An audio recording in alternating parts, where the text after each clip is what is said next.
দেখেছেন যে গতকাল রাত থেকে এখানে দলমত নির্বিশেষে এখানে নির্দিষ্ট কোনো দলের না,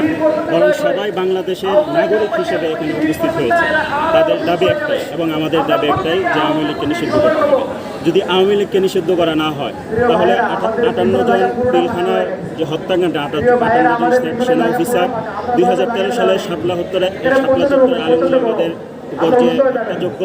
2021-এ মোদী বিরোধী আন্দোলনের যে সমস্ত গণহত্যা এবং সর্বশেষ 24শে জুলাইয়ের যে গণহত্যা, এই গণহত্যার যে সমস্ত শহীদরা রয়েছেন তাদের রক্তসাক্ষী যদি আওয়ামী লীগকে নিষিদ্ধ করা না হয়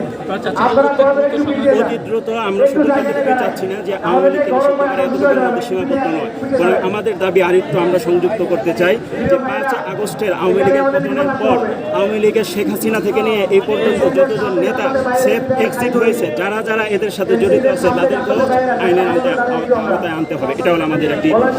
দৃঢ় একটি দাবি আমরা করছি আজকে এই